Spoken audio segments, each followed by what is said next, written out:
Confirmado e novo reforço do Flamengo tem chegada prevista para a próxima segunda-feira. Eu vou falar sobre isso, vou falar também do problema que se tornou dentro do Mengão a contratação de um centroavante. Vou falar de Samuel Lino, que deu uma declaração que deixou parte da torcida revoltada. Vou trazer os últimos detalhes e ajustes do técnico Felipe Luiz para a semifinal do Campeonato Carioca, jogo de hoje contra o Madureira.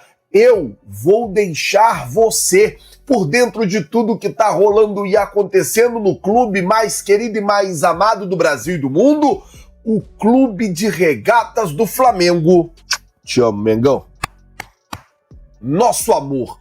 Mas antes de qualquer coisa, na humildade e na moral, eu queria pedir a você que não é inscrito no canal, meus amigos e minhas amigas, tem um botão aqui embaixo escrito inscreva-se. É muito importante para o nosso trabalho, é muito importante para o nosso crescimento e é muito importante para que você se mantenha bem informado, que você se inscreva no canal. Então, se você não é inscrito, clica aqui no botão escrito inscreva-se, se inscreve no canal, acione o sino da notificação, deixa o seu like, você não paga absolutamente nada por isso e ajuda demais no nosso trabalho, tá certo? Bom, deixa eu começar o vídeo aqui já falando sobre a situação do Samuel Lino, porque ele deu uma entrevista para o Globo Esporte e grande parte da torcida ficou bem revoltada com a declaração do Samuel Lino, porque o Samuel Lino, durante a entrevista, ele disse que acha que é exagerada a cobrança que a torcida está fazendo pelo desempenho do time. Abre aspas para o Samuel Lino. É difícil falar, né? Porque eu não acho correto isso.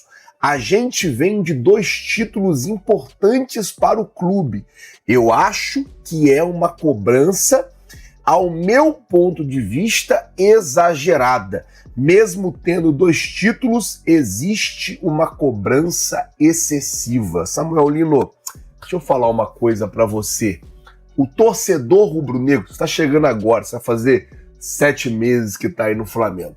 O torcedor rubro-negro, ele tem fome de título. Mas mais que fome de título, ele tem fome de ver o time jogando com raça. Ele tem fome de ver o time jogando com vontade. Ele tem fome de ver o time desempenhando, o time se entregando em campo. O que está deixando o torcedor revoltado não é a derrota, o empate, não é... O que está deixando o torcedor mais revoltado, vai por mim pelo que eu estou falando para você, é a maneira que o time está jogando. É isso que está deixando o torcedor chateado. E não adianta você, que chegou agora, vir falar, ah não, porque a gente acabou de ganhar 2 títulos, ah não, por isso, por aquilo.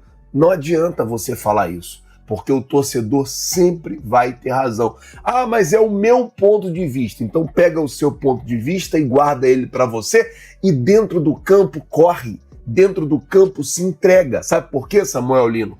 Vocês todos, jogadores, ganharam um bom prêmio, uma boa premiação por causa dos títulos. Nós, torcedores, ficamos felizes e tá tudo certo. Vocês são pagos para jogar e vocês ganham um prêmio quando são campeões e nós, torcedores, ficamos felizes quando o time é campeão. Você vê que nenhum torcedor reclamou da diretoria porque pagou prêmio. Nenhum torcedor reclamou da diretoria porque pagou bicho para vocês que foram campeões. Ninguém reclamou. Por quê? Porque o torcedor quer que o time seja campeão. O torcedor quer que o time vença. O torcedor quer que o time esteja no topo. Você vê, BAP pagou premiação para vocês, jogadores, pagou para os funcionários. E nós, torcedores, aplaudimos isso. Nós, torcedores, ficamos felizes por isso. E agora você vem dizer não, porque agora eles estão cobrando e a cobrança não é excessiva. A cobrança não é exagerada, porque o time não está jogando. O time não está se desempenhando.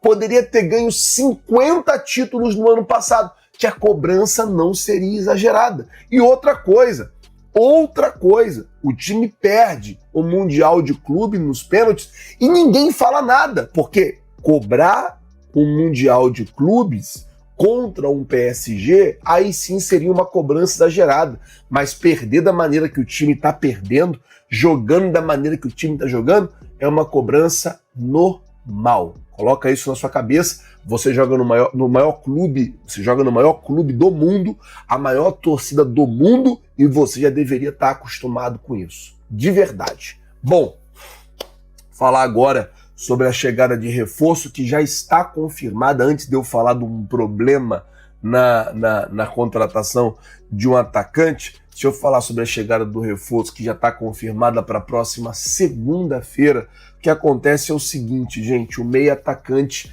Diego Reyes, acho que é assim que se fala o nome dele, do América do México, jogador que chegou a jogar alguns jogos no profissional do América do México, está com viagem marcada para a próxima segunda-feira.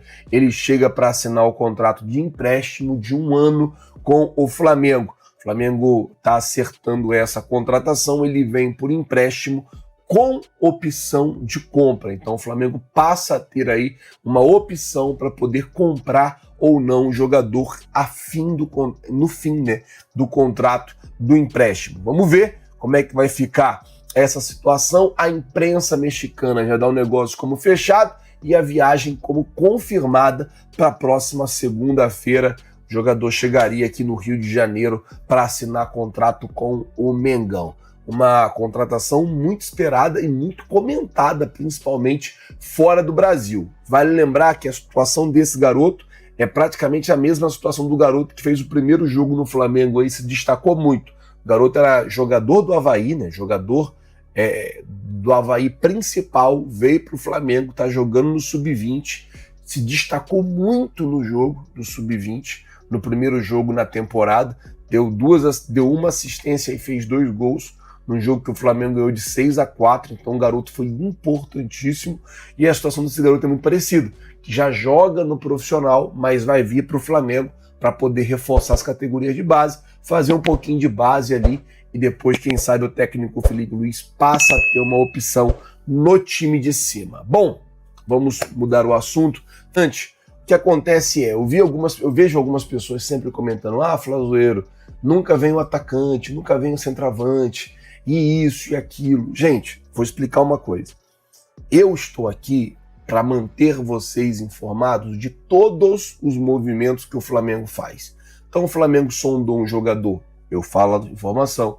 Flamengo fez uma proposta, eu trago a informação. Flamengo fez um movimento, eu trago a informação. Eu confirmo e trago, e quando não teve aquela movimentação, eu falo: pessoal, apesar do fulano, do Beltrano, do Ciclano ter falado isso aqui, a informação que eu tenho é que o Flamengo não fez nenhum movimento neste momento.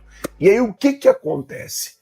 O Globo Esporte e o Paparazzo, acho que o Paparazzo trouxe primeiro e o Globo Esporte confirmou a informação sobre um problema que está rolando na contratação do tal do centroavante que chegaria no Flamengo para poder ser o substituto do Pedro, para poder dividir a posição com o Pedro.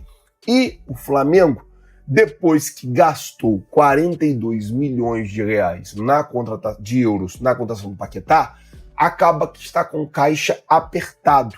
E aí o Flamengo muda um pouco a estratégia e começa a fazer o quê? A procurar um atacante por empréstimo.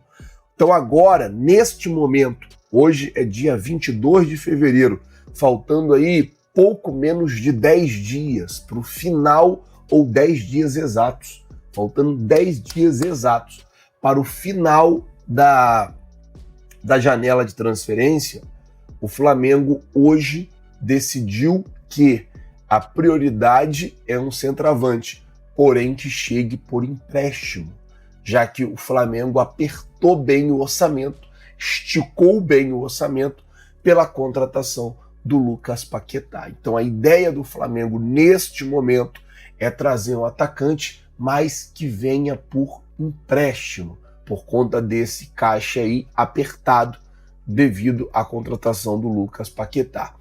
A janela não acabou. Óbvio que se pintar uma oportunidade, acredito que o Flamengo não vai deixar essa oportunidade passar, mas tem que ser uma oportunidade muito clara e dentro daquilo que o Flamengo espera, dentro daquilo que o Flamengo quer. O Flamengo, no começo da janela, investiu muito ali pela contratação do Caio Jorge, contratação que não aconteceu. Aí o Flamengo tinha ali uma possibilidade do Richarlison. O Richarlison não quis sair do Tottenham agora, só quer sair no meio do ano. A situação do Marcos Leonardo, ele rejeitou o Flamengo no meio da janela do ano, no meio do ano passado, então o Flamengo não quis, por conta disso, fazer uma nova investida, entre aspas, perder tempo numa negociação com o Marcos Leonardo, e chegamos a esse ponto de hoje, que a informação do Paparazzo, junto com a informação do Globo Esporte, é justamente essa, que a ideia principal do Flamengo neste momento seria contratar um centroavante, porém por empréstimo. Queria saber a sua opinião. Você acha que o Flamengo perdeu muito tempo ali tentando contratar Caio Jorge? Você acha que o Flamengo perdeu, se esticou muito e deveria ter outros planos mais concretos de contratação?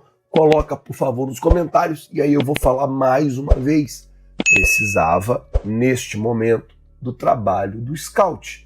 Precisava, neste momento, que o scout entrasse em ação. Precisava, neste momento, que, não veio o Caio Jorge, não vem o Marcos Leonardo, não vem o Richarlison, não vem o Darwin Nunes, os que a gente quer, não vem o Igor Jesus. Então, agora o scout apresentou esse nome. É um jogador barato, a gente vai comprar. O Flamengo iria lá, compraria um jogador, sendo um jogador barato, e aí se o jogador desse certo, beleza, ótimo para o Flamengo. Se não desse certo, infelizmente ia ter que vender, ia ter que negociar. Mas agora, neste momento, era a hora de entrar o trabalho do scout. Eu tenho falado isso e eu acho que a gente, torcedor, quer que isso aconteça. Quer que o scout traga bons nomes, quer que o scout apresente bons nomes e, acima de tudo, boas soluções para o Flamengo. Eu vou ficando por aqui. O técnico Felipe Luiz hoje tem a volta do Gonzalo Plata para o jogo contra o Madureira. Além do Gonzalo Plata, é esperado também o Alacian. Torcer para que o Flamengo ganhe, né, do Madureira, e a gente consiga ter uma condição melhor para o segundo jogo e já pensar na final também do Campeonato Carioca.